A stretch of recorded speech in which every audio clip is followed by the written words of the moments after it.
ज्ञान और तजुर्बा बांटने से बढ़ता है। नमस्कार दोस्तों, मैं हूं शुभम गर्ग और ये है polity part 2। So let's start. So sources of Indian constitution, जो हमारा इंडियन संविधान है, भारतीय संविधान है, जो इंडियन कॉन्स्टिट्यूशन है, उसका कुछ कुछ पार्ट्स दूसरे देशों के कॉन्स्टिट्यूशन से लिया गया है, कुछ कुछ चीज़ें। सो लेट्स स्टार्ट कि हमारा सोर्सेज क्या है इंडियन कॉन्स्टिट्यूशन के। जो गवर्नमेंट ऑफ इंडिया एक्ट आया था 1935, उससे कुछ चीज़ें ली गई थी, ठीक है। उसमें कुछ कुछ रिकमेंडेशन दिए गए थे। उसमें से क्या क्या चीज़ ली गई? Federal scheme, declaration of emergency powers, ordinance defining the power of the president and governors, office of the governor, power of federal judiciary, administration at the center and state level. Guys this is very important because directly कोई ना कोई question आ जाता है। SSC में भी बहुत सारे question हैं, सीडीएस में डायरेक्टली क्वेश्चन आते हैं कि लाइक एक क्वेश्चन ऐसे आता है कि like concurrent list has been taken from which country, ठीक है। उसमें 4 कंट्रीज़ के नाम होंगे, ऑस्ट्रेलिया, यूएसए, समथिंग। तो you should remember this and is very important and याद ऐसे ही रहेगा कि आप बार बार इसको रिवाइज करें। सो ऑस्ट्रेलिया से क्या क्या लिया गया है? Concurrent list, cooperative federation, joint sitting of 2 houses of parliament, that is Lok Sabha and joint sitting आपका। देन यूनाइटेड किंगडम से क्या क्या लिया है? यूके से parliamentary system, by cameral parliament. By cameral मतलब कि आपका 2 पार्लियामेंट जो होते हैं, upper house, lower house, Lok Sabha and Rajya Sabha. Prime minister की पोस्ट, लाइक कोई प्राइम मिनिस्टर ऐसे होगा कंट्री में एक, वो यूनाइटेड किंगडम से लिया गया है। Council of ministers, single citizenship की एक सिंगल सिटीजनशिप होती है, एक बंदे की हो सकती है, लाइक इंडियन है तो इंडियन सिटीजनशिप ही होल्ड करेगा, ठीक है। Office of CAG and writ jurisdiction of courts, rule of law. Canada से क्या क्या लिया गया है? Federal system, residuary powers, appointment of governors, advisory jurisdiction of supreme court. Okay, next USA से क्या क्या लिया गया है? Written constitution, fundamental rights, supreme court. This is very important, ये कई बार क्वेश्चन आया था कि फंडामेंटल राइट्स कौन सी कंट्री से लिए गए हैं, that's from USA. Supreme court, President as executive head of the state, impeachment of president, removal of Supreme Court and High Court judges, Vice President as chairman of Rajya Sabha, judicial revenue, independence of judiciary. 6th हम देखें, south Africa से क्या क्या लिया गया है? South Africa से procedure of constitution amendment and electing member of Rajya Sabha. Now we come to Ireland. Ireland से हमने लिया है concept of Directive principles of state policy, one of the most important things. Nomination of members to Rajya Sabha by the president and presidential election. So Ireland से 3 चीज़ें ली गई हैं, these are very very important, so you should remember this कि Ireland से लिया गया है DSPC DPSP बोलते हैं इसको कई बार, Directive Principles of State Policies, that's very important. Nomination of members to Rajya Sabha by the president and presidential election कैसे होंगे, that is taken from Ireland. Weimar constitution of Germany से लिया गया है suspension of fundamental rights during emergency and ballot system. USSR से लिया गया है fundamental duties. Okay, next now we come to making of the constitution. So idea of constitution was given by M N. Roy in 1934 and in 1935 Indian National Congress demanded the formation of Constituent Assembly. सो 1934 में M.N.. Roy ने एक idea दिया था constitution बनाने का, and 1935 में जो Indian National Congress है उन्होंने डिमांड किया कि कॉन्स्टिट्यूट असेंबली बनाई जाए। सो इन 1938 Nehru declared on behalf of, 3 साल बाद 1938 में Nehru declared on behalf of the Indian National Congress that constitution must be form of free India without any outside interference, मतलब कि बाहर से कोई दखल अंदाजी ना हो, ऐसा ही कॉन्स्टिट्यूशन बनाया जाना चाहिए फ्री इंडिया के लिए, इंडिपेंडेंट इंडिया के लिए। तो देखिए 1938 से ही नेहरू ने, मतलब कि ये सोच है नेहरू की, ये मान लिया कि कुछ साल बाद भारत आज़ाद होने वाला है, ठीक है। तो ये पॉजिटिव थिंकिंग देखिए आप। तो 1940 में demand was accepted by British government. British government ने डिमांड को एक्सेप्ट कर लिया कि हाँ ठीक है, एक इंडियन कॉन्स्टिट्यूशन बनना चाहिए और फ्री इंडिया, एंड इसको बोलते हैं अगस्त ऑफर, ठीक है। 1940 में ये होता है, इट्स वेरी इंपॉर्टेंट। Now, 1942 में 2 साल बाद sir Stafford Cripps came to India with a draft proposal of the British government on framing of an independent constitution. एक ड्राफ्ट लेके आए कि कैसे कॉन्स्टिट्यूशन बनना चाहिए। Cripps proposal was rejected by Muslim League. ये क्रिप्स प्रपोजल भी बहुत बोलते हैं, 1942 में इंपॉर्टेंट है। 1942 क्रिप्स प्रपोजल क्या हुआ था? Now This proposal was rejected by Muslim League. Muslim League ने इसको reject कर दिया. Then finally a cabinet minister was sent to India which put forth a scheme for the Constituent Assembly which satisfied Muslim League. ठीक है.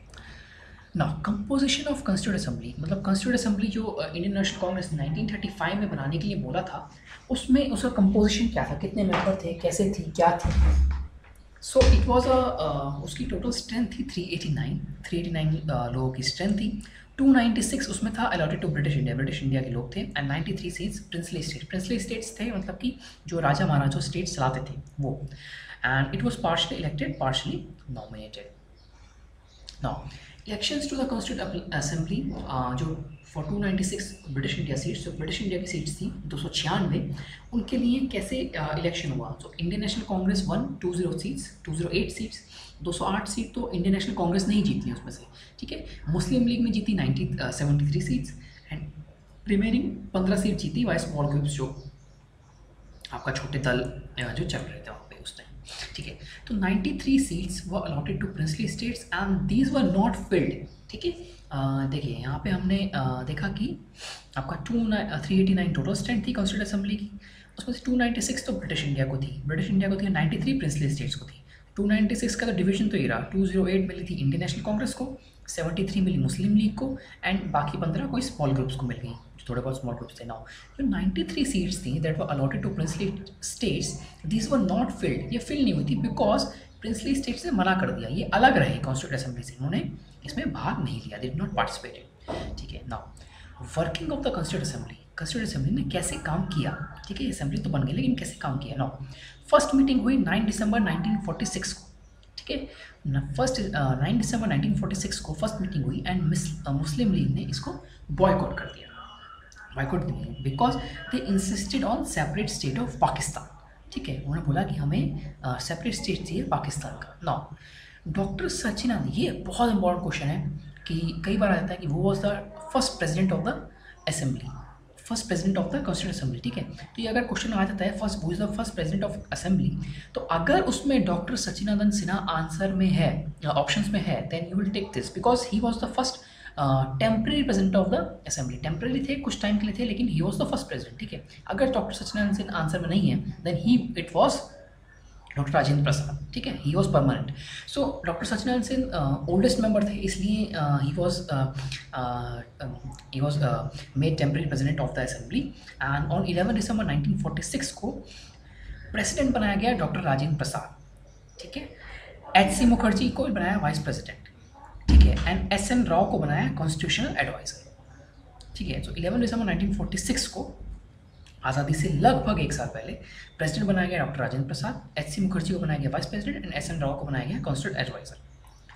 Now objectives resolution करके एक चीज़ निकाली गई थी एंड ये like it's not important like exam wise, but आप कॉन्सेप्ट समझने में ईजी होगा. You should know this, that's why. So 13 December 1946 को जवाहरलाल नेहरू, 13 दिसंबर 1946 को Jawaharlal Nehru moved objectives resolution in the assembly which later became the preamble to the constitution. Objective resolution ये जो था, ये भी क्वेश्चन आ सकता है कि प्रीएम्बल को पहले क्या बोलते थे या क्या रेजोल्यूशन था. तो it was objectives resolution which was move by Jawaharlal Nehru in 1946. तो resolution was unanimously adopted by the assembly on 22 Jan 1946. 22 Jan 1947 को मतलब कि बिना किसी विरोध के इसको एक्सेप्ट कर लिया गया. Now representatives of the princely states who stayed away from the constituent assembly gradually joined it. अब क्या हुआ कि जो हमारे पास जो हमने सीट्स दी थी 93 सीट्स, देखिए जो 93 सीट्स पहले हमने दी थी उनको 93 सीट्स दी थी पहले हमको जो प्रिंसली स्टेट्स को थी. ठीक है. वो उन्होंने पार्ट नहीं लिया था. लेकिन अब क्या हुआ कि जब ये रेजोल्यूशन आया और ये सब होने लगा और मतलब बिना किसी विरोध के एक्सेप्ट हो गया रेजोल्यूशन असेंबली में, तो प्रिंसली स्टेट्स जो थे वो धीरे धीरे कॉन्स्टिट्यूंट असेंबली को ज्वाइन करने लगे ग्रेजुअली. ऑन एंड 4 महीने बाद लगभग 28 अप्रैल 1947 को 6 स्टेट्स ज्वाइन, 6 स्टेट ने ज्वाइन कर लिया. ठीक है. Now after acceptance of Mountbatten plan, Mountbatten Lord Mountbatten थे उस टाइम, एंड उन्होंने प्लान दिया था of partition of India of Pakistan, कैसे पार्टीशन होगा। सो इट वॉज एक्सेप्ट हो गया था, it was accepted, and most of the other princely states, इसके एक्सेप्ट होने के बाद जो बाकी के स्टेट्स बचे उन्होंने भी they also took there seats in the assembly, ठीक है, उन्होंने भी कॉन्स्टिट्यूंट असेंबली को ज्वाइन कर लिया। Now Indian independence act of 1947 made 3 changes in the position of the assembly. Indian independence act जो था 1947 का, उसने 3 चेंजेस किए असेंबली में। वो क्या क्या थे?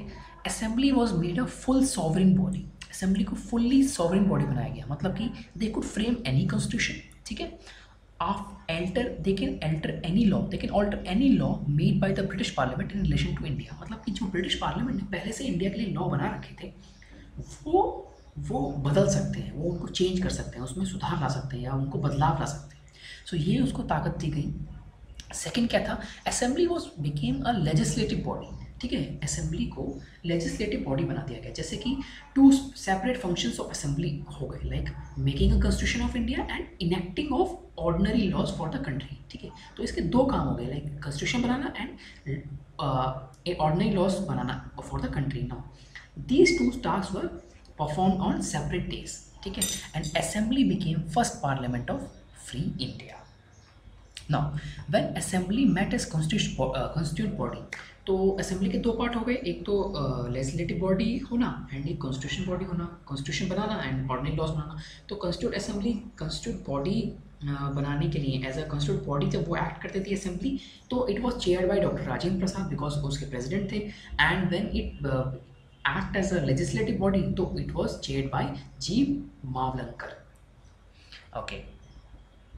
Now, Muslim League members hailing from Pakistan, जो पाकिस्तान से बिलोंग कर रहे थे, वो Muslim League members, they withdrew their constituent assembly, they withdrew from the constituent assembly, constituent assembly उन्होंने अपना समर्थन ले लिया, उन्होंने अपनी सीट छोड़ दी। सो स्ट्रेंथ जो है 299 हो गई 389 से, स्ट्रेंथ गिर गई, ठीक है।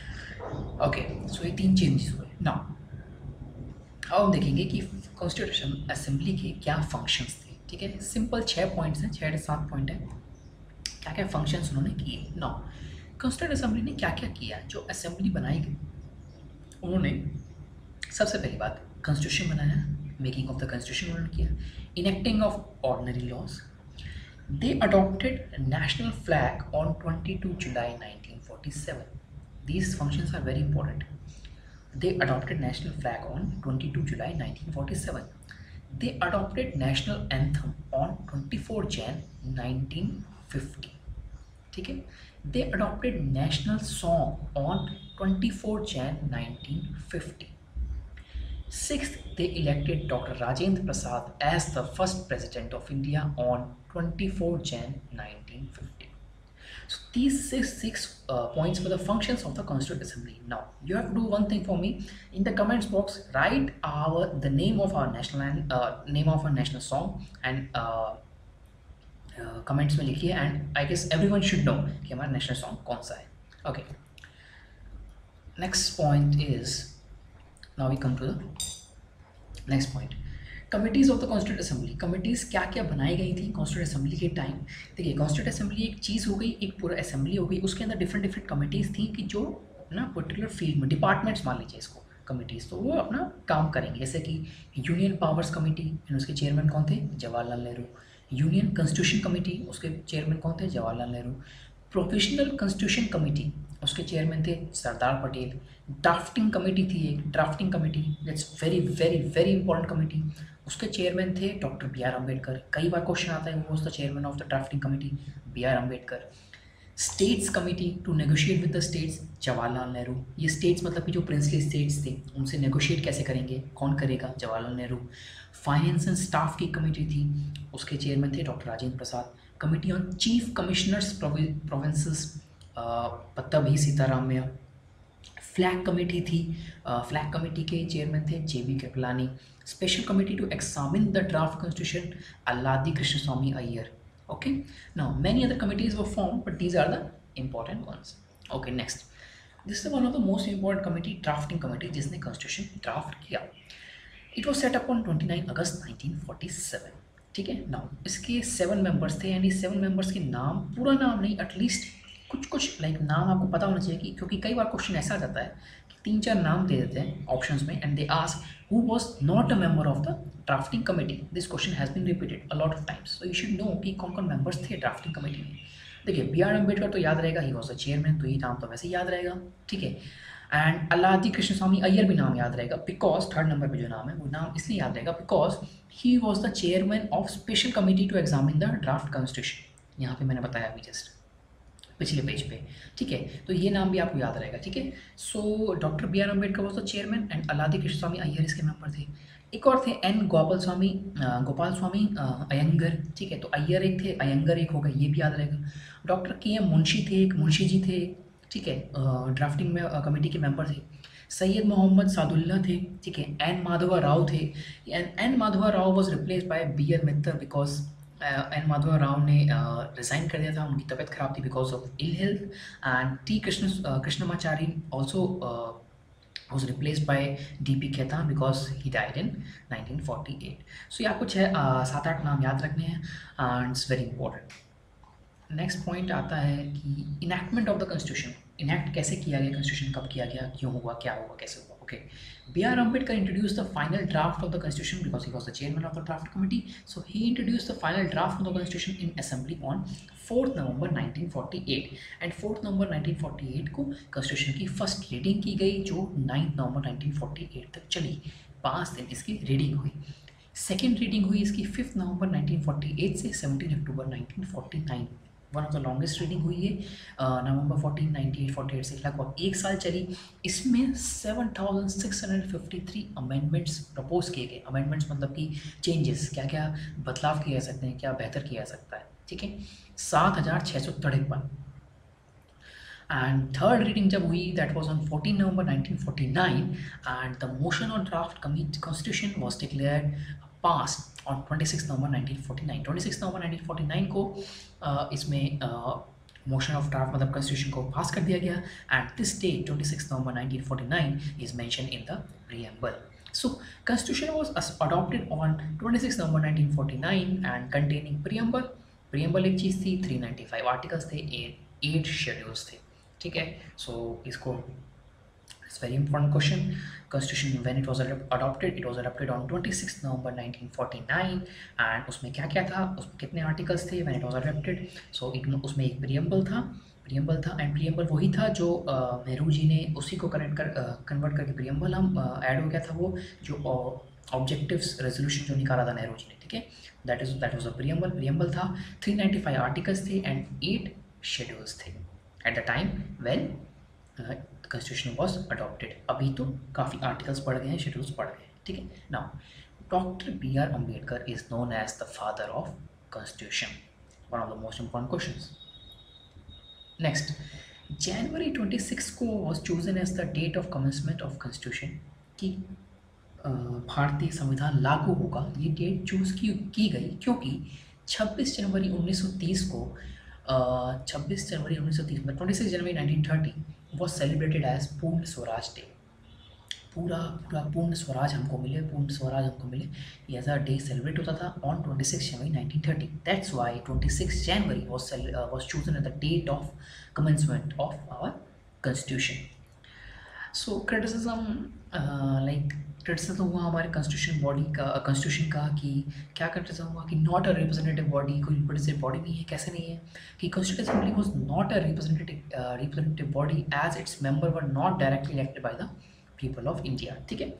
ये क्रिटिसिज्म हुआ। Not a sovereign body because created by proposals of the British government, it was time consuming, dominated by Congress and lawyer politician domination as a third, dominated by Hindus, ये सब criticism हुई। Okay, now we come to chapter 3 and these are the features of the constitution।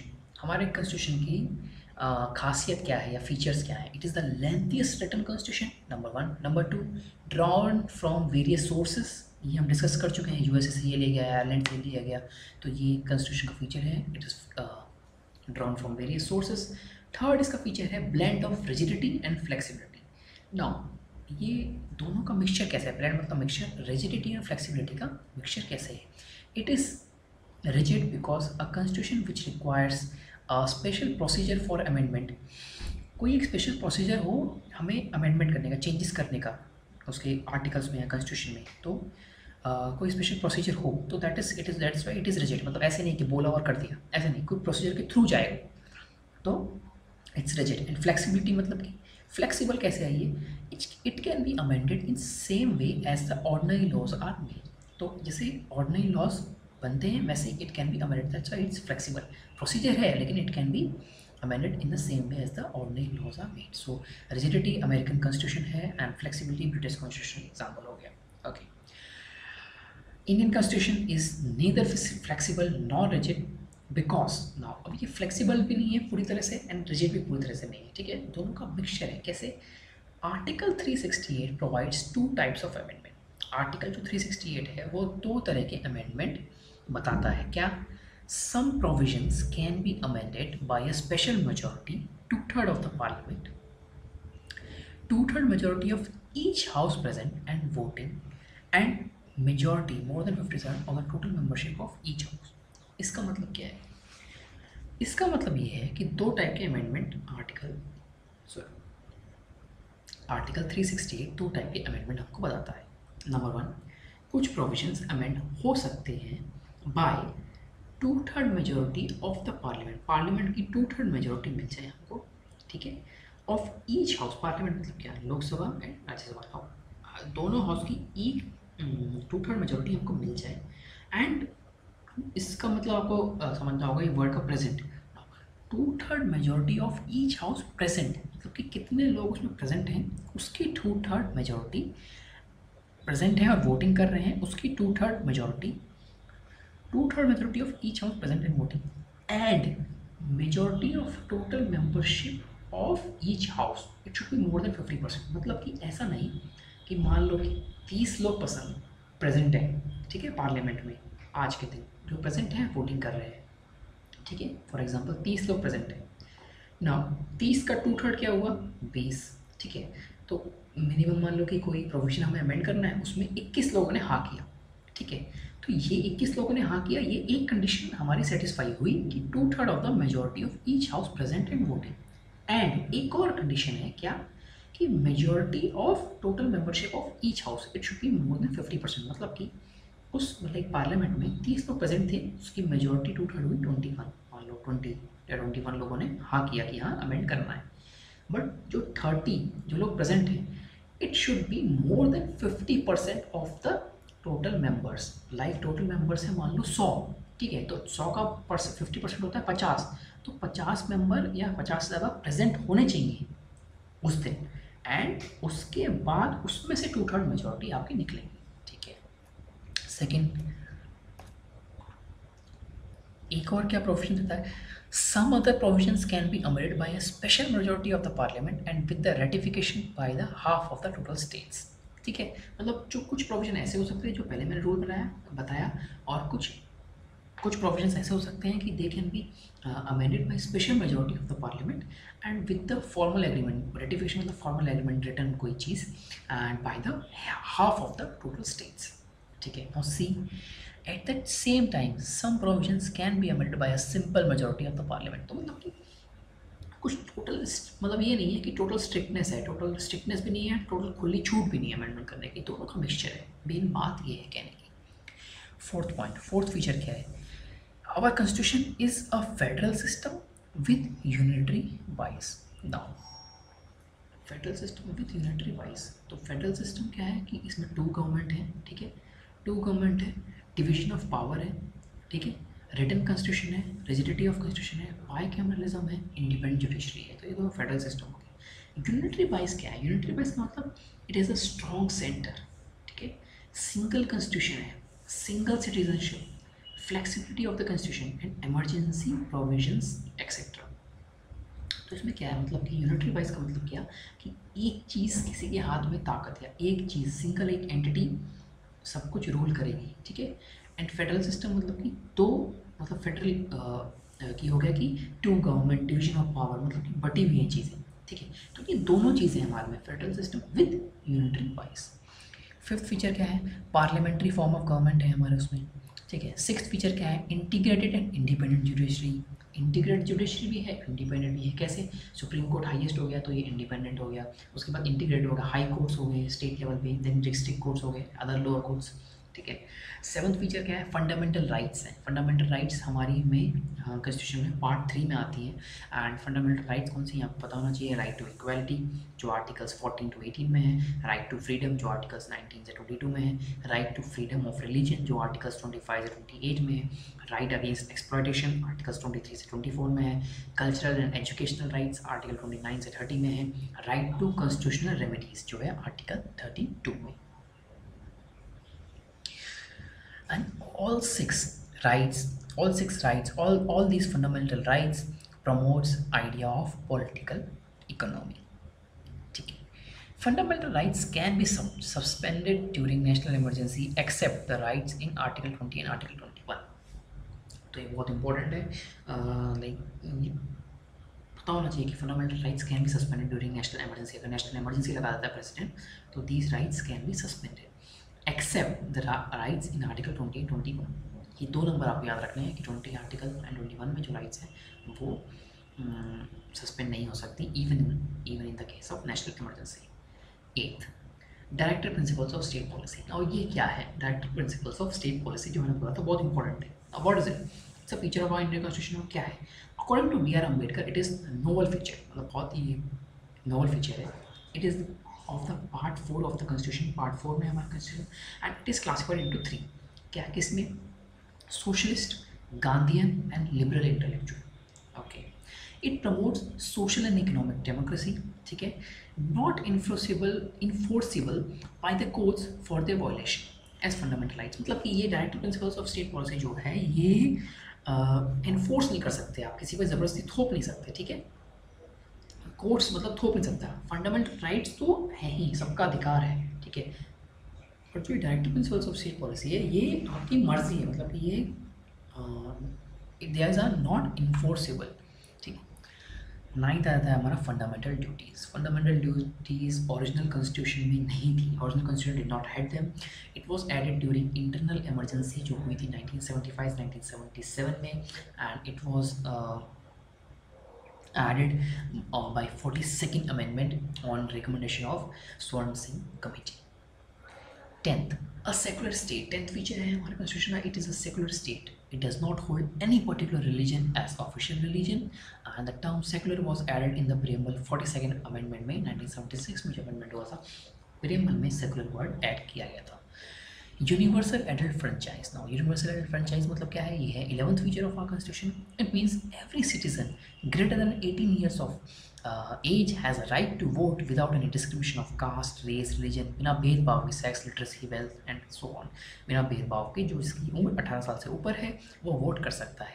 Voting as पहले थी 21 साल। बहुत important question है, कौन से अमेंडमेंट में वोटिंग एज कम कर दी गई?